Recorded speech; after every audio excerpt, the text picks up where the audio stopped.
အားလုံးပဲမင်္ဂလာပါ Easy 2D YouTube channel ဒီကနေကြိုဆိုလိုက်ပါတယ်ဒီနေ့ဆိုရင်ကျွန်တော်တို့ကတနင်္လာအင်္ဂါပေါ့နော်ဗုဒ္ဓဟူးတိပြီးသွားပြီဇာတာပတိတောက်ကြ2ရက်ပဲကျန်တော့တယ်ဇာတာပတိတောက်ကြ2ရက်ပဲကျန်တော့တဲ့အချိန်မှာကျွန်တော်အကူမတွေကိုဒီဆရာလီပင်ကြီးရဲ့ပေါ့နော်ဒီလိုထောင်းဖြတ်ခနန်းတူမူပေါ့နော်ထောင်းဖြတ်ခနန်းတူမူအဲ့ဒီမူကရမယ်ဒီတုံးခွေတစ်ခုဒီတုံးခွေကတကယ်တော့2ခုနော်2ခုမှာတစ်ခုကရက်ချင်းစီတစ်ခုကကြတော့အခုမှဖြစ်တာပေါ့နော်ဆိုတော့အဲ့ဒီမူလေးရပြီးကြလို့ရှိရင်ကျွန်တော်ကနောက်ထပ်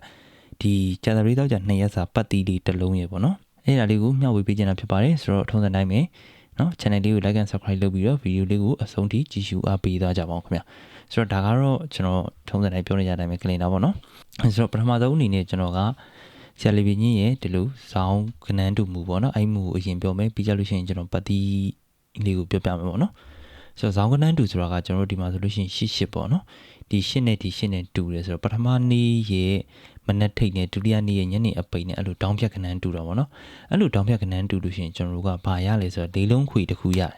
်အဲ့ဒီလေးလုံးခွေကဘယ်လိုယူရတာလဲဆိုတော့ကျွန်တော်တို့ကဒီလိုတောင်းဖြတ်ခနန်းတူသွားပြီဆိုဒီပထမနေ့ရဲ့ကျန်တဲ့3လုံးဗောနော်ဒီမှာဆိုလို့ရှိရင်995ဗောနော်995အဲ့3လုံးကိုပေါင်းအဲ့3လုံးကိုပေါင်းပြီးတော့မှကျွန်တော်တို့က dead power နက်ခတ် power အဲ့လိုယူရတာဆိုတော့ဒီမှာ995ပေါင်းလိုက်တဲ့ခါကျတော့9ရတယ်9ဆိုတော့9ရဲ့ဒဲကိုယူတော့9ပြီးကြလို့ရှိရင်9ရဲ့ power သည်4 9ရဲ့နက်ကသည်6ပြီးကြလို့ရှိရင်6ရဲ့ power က1နောက်ဆုံး power ကျတော့ကက်ရဲ့အလုံးပြင်ပြီးတော့ဆိုတော့9 6 1အခွေရတယ်ဗောနော်ဆိုတော့အပူကတော့ထည့်ရမှာဗောနော်ဒီလုံးခွေတိုင်းကကျွန်တော်အပူထည့်ပြီးစောဖို့ပြောပါတယ်ဆိုတော့အဲ့ကောင်ကဘယ်နည်းလဲဆိုတော့9ရက်မွေးရမှာကျွန်တော်အခုဒီမှာဆိုလို့ရှိရင်ကျွန်တော်ကဒီ959ကိုပေါင်းလိုက်တော့9 4 6 1ဆိုပြီးတော့အပူပါခွေရတယ်ဒါဆိုလို့ရှိရင်ဒီမှာ19ဆိုပြီးထွက်တယ်ဗောနော်ဆိုတော့ဒီအောက်မှာဆိုလို့ရှိရင်ကျွန်တော်ဒါတက်နေတယ်လောက်ပေါ့နော်မြင်တယ်လောက်လိုက်စုတာဆိုတော့ဒီမှာဆို9နဲ့9နဲ့တူတယ်9နဲ့9နဲ့တူတယ်ဆိုရင်ဒီမှာ6ဆိုတော့ဒါဆိုလို့ရှိရင်ကျွန်တော်က6194ပေါ့နော်6194အပူပါအခွေရတယ်ပေါ့နော်ဆိုတော့ဒီမှာဆိုလို့ရှိရင်ဒီအောက်မှာလေးဆိုပြီးထွက်တာတွေ့မယ်ဒီမှာဆိုလို့ရှိရင်ကျွန်တော်က3နဲ့3နဲ့တူတယ်3နဲ့3နဲ့တူလို့ရှိရင်ဒီမှာ251ကိုပေါင်းတော့8ဆိုလို့ရှိရင်ကျွန်တော်က8316เนาะ8316ဆိုလို့ရှိရင်ဒီမှာ2အောက်ကရက်မှာလည်း68လို့ထွက်တယ်ဆိုတော့အဲဒီ68လို့ထွက်တာကက်ရက်မှာဆိုလို့ရှိရင်ဒီအောက်မှာလည်း86လို့ထွက်တယ်ပေါ့နော်ဒီမှာဆိုလို့ရှိရင်ကျွန်တော်တို့က3နဲ့3နဲ့တူတယ်3နဲ့3နဲ့တူလို့ရှိရင်ဒီ3ရဲ့6ရဲ့4ရဲ့ပေါင်းပေါ့နော်3ရဲ့6ရဲ့4ရဲ့ပေါင်းတဲ့ခါကျတော့9 4နဲ့ပေါင်းတော့3ဆိုတော့3853ညာနော်3853ညာကဒီမှာ3ဆိုပြီးထွက်တယ်ဒါဆိုလို့ရှိရင်ကျွန်တော်တို့ဒီမှာ9နဲ့9နဲ့တူတယ်3ည1ကိုပေါင်းတော့ကျွန်တော်တို့က4ဆိုလို့ရှိရင်4 9 2ခွန်ဒီမှာ9နှစ်လို့ထွက်တယ်ဒီမှာ9နဲ့9နဲ့တူတယ်ဆိုလို့ရှိရင်ကျွန်တော်တို့ကဒီက3ည4တကိုပေါင်း9ဆိုတော့9 3ညကျွန်တော်တို့က38ဆိုတဲ့အခွေရတယ်ဒီမှာ3ည9တို့88တို့ဆိုပြီးထွက်တယ်ပေါ့နော်ဆိုတော့ဒီပုံမှာဆိုလို့ရှိရင်လည်းအဲ့လိုပဲခွန်နဲ့တူတယ်ခွန်နဲ့တူတယ်ဆိုလို့ရှိရင်ဒီ9 1 4ကိုပေါင်းတော့3ည5ခွန်2ဆိုတဲ့အခွေပေါ့နော်3ည5ခွန်2ဆိုတဲ့အခွေရမယ်ပေါ့နော်ဆိုတော့အဲ့ကောင်ကဒီအောက်9ရက်ထဲမှာဆိုတော့ဒီမှာသူလည်းဒီဟာနဲ့ပေါင်းပြီးတော့ဒီမှာ3ညဆိုပြီးကျသွားတယ်ပေါ့နော်ဆိုတော့ဒီမှာဆိုလို့ရှိရင်88ဆိုပြီးတူတယ်8ကအပေါ်နဲ့ရအောင်ခဏနော်ဒီမှာဆိုလို့ရှိရင်88ဆိုပြီးတူတယ်88ဆိုပြီးတူလို့ရှိရင်9 3ညခွန်ပေါင်းတော့2နော်2ဆိုတော့ကျွန်တော်က2ခွန်4 9ဆိုတဲ့အခွေရတယ်ဆိုတော့ဒီအောက်ကရက်မှာသူအောက်ကပ်မှာ4ခွန်ဆိုပြီးထွက်တယ်ပေါ့နော်ဆိုတော့ဒါဆိုလို့ရှိရင်ကျွန်တော်ကအခုလက်ရှိဖြစ်နေတဲ့ဖြစ်စဉ်ကိုတစ်ချက်ကြည့်လိုက်ပေါ့နော်လက်ရှိဖြစ်နေတဲ့ဖြစ်စဉ်ကဘယ်လိုရှိလဲဆိုတော့ကျွန်တော်ဇွန်လေးနည်းနည်းချက်ပြီးမယ်โอเคဒါဆိုလို့ရှိရင်ကျွန်တော်ကဒီမှာဆိုလို့ရှိရင်ဒါ4နဲ့4နဲ့တူတယ်ဗျ4နဲ့4နဲ့တူတယ်ဆိုလို့ရှိရင်4နဲ့4ကိုပေါင်း4နဲ့4ကိုပေါင်းတော့3ည5ခွန်2ဆိုတဲ့အခွေကဒီမှာ90တို့9ဆိုပြီးထွက်ဒီမှာဆိုလို့ရှိရင်4နဲ့4နဲ့တူပြီ4နဲ့4နဲ့တူပြီဆိုရင်ကျွန်တော်ကဒီ456ကိုပေါင်း456ကိုပေါင်းတော့9ရတယ်9 3ညကျွန်တော်တို့က9 3ည38ပေါ့နော်9 3ည38ဆိုတဲ့အခွေထွက်ကမှာဆိုတော့9 3ည38ဆိုတဲ့အခွေရတယ်9ရက်အတွင်းမှာထွက်ကမယ်ဆိုတော့ကျွန်တော်တို့ကဒီမှာ1ရက်2ရက်3ရက်4ရက်နော်4ရက်ရှိလာပြီဒီ9 3ည38ဆိုတဲ့အခွေကမထွက်သေးဘူးပေါ့နော်ဒါဆိုလို့ရှိရင်ကျွန်တော်တို့ကဒီ2ရက်ထဲမှာ9 3ည38ဆိုတဲ့အခွေကိုရက်ချင်းပြည့်အနေနဲ့ယူပြီးတော့ဒီ2ရက်စာမှာဆော့လို့ရတယ်ပေါ့နော်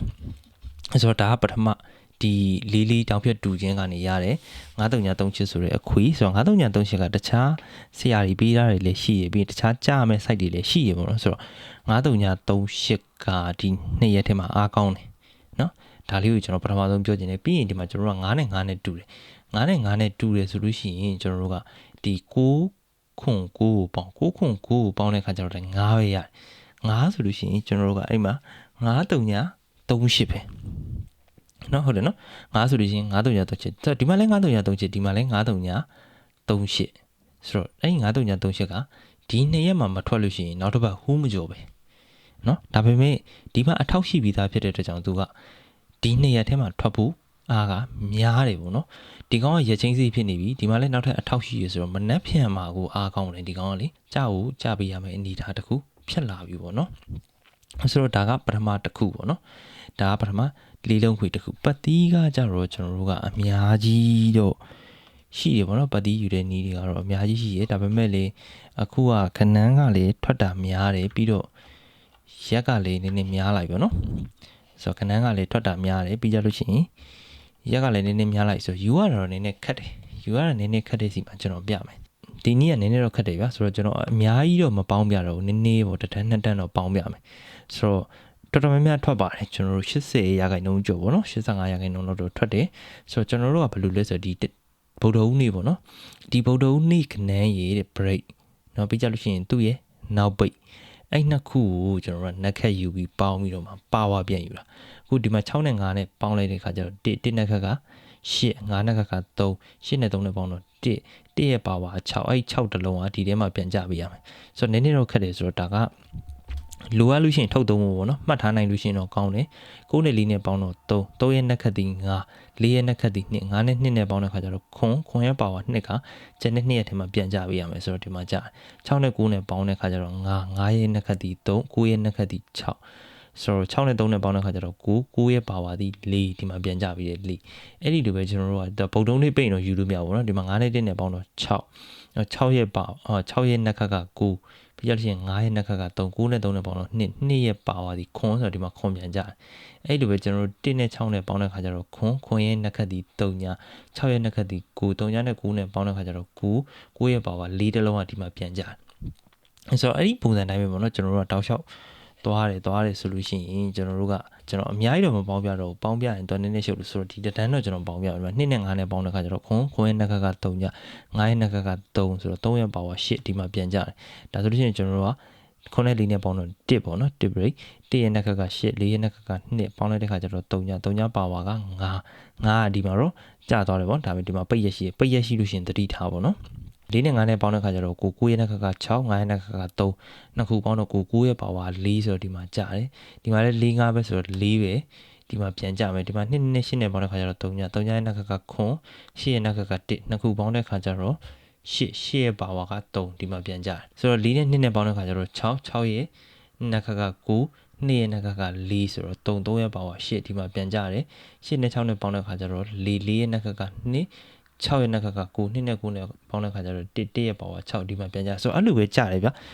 ျတပွဲလားမသိဘူးပြတ်ပွဲတော့ရှိတယ်ဗောနော်ဒီတပြင်းလုံးမှာဆိုလို့ရှိရင်တပွဲလားမသိဘူးပြတ်ပွဲတော့ရှိရဆိုတော့ထားလိုက်နော်တပွဲလောက်နေရတော့ကိစ္စမရှိဘူးဒါတော့အနေနဲ့များတော့ရှိတယ်မှာပဲခက်ခက်ယူလာတာဆိုတော့ဒါဆိုလို့ရှိရင်ကျွန်တော်တို့ကဒီမှာ9နဲ့2နဲ့ပေါင်းတဲ့ခါကျတော့ခွန်ရဲ့နှက်ကက3ညနော်3ညဆိုလို့ရှိရင်ဒီ2ရဲ့နှက်ကက4 3ညနဲ့4နဲ့ပေါင်းလိုက်တဲ့ခါကျတော့ရှင်ကျွန်တော်တို့က4နော်4ရဲ့ပါဝါက9ဆိုတော့ဒီ2ရဲ့ထဲမှာ9တလုံးနော်9တလုံးဆိုတော့353ညနဲ့လည်းမညှိဘူးဆိုတော့ကျွန်တော်အကူမတွေအနေနဲ့353ညအခွေ353ညအခွေရဒီမှာနော်ဒီမှာလည်း9ပဲဒီမှာပေါင်းလိုက်တော့လည်း9ပဲနော်9ဆိုတော့53ည38အခွေနော်53ည38အခွေရမနေ့ဖြန်မှာရက်ချင်းစီပြီပေါ့နော်ဆိုရက်ချင်းစီတဲ့53ည38အခွေကိုပဲကစားမလားကိုပတ်တီကိုပဲကစားမလားချိန်တာကိုကစားလို့ရတယ်နှစ်ခုလုံးအတူတူကစားခြင်းနေသဘောပဲပေါ့နော်ကိုတက်နိုင်တဲ့လောက်ချင်းပြီးကစားပါဆိုတော့တစ်ခုကစားပြီးတော့မှအရင်ထွက်သွားလို့ရှိရင်နောက်တစ်ခုဆက်ပြီးကစားရမယ်လုံနိုင်တယ်ဆိုတော့353ညအခွေကတော့ကျွန်တော်ထင်နေဒီ2ရက်မှာမနက်ဖြန်ကိုပဲမနက်ပိုင်းအောင်အားတာတယ်လို့ကျွန်တော်ကတော့ထင်နေပေါ့နော်မနက်ပိုင်းအောင်အားတာတယ်လို့ကျွန်တော်ထင်နေပြီးရင်38တို့ဘာလို့လို့ခဏမျိုးလေကြလာမယ်လို့တော့ထင်နေပေါ့နော်ဒါတော့ကိုလည်းစိတ်ထင်တာပြောတာပေါ့နော်ဆိုတော့ကျန်တဲ့9ဘတ်တီကတော့ဒီ2ရက်ထဲမှာ9ဘတ်တီကတော့ခက်ခဲရှာလာတဲ့ formula ဖြစ်တဲ့အတွက်ကြောင့်ကံပေးရင်ရမှာဖြစ်ပါတယ်ဆိုတော့အားလုံးပဲအဆင်ပြေကံကောင်းကြပါစေငွေတွေဝင်လို့စိတ်ပျော်ရွှင်ကြပါစေခင်ဗျ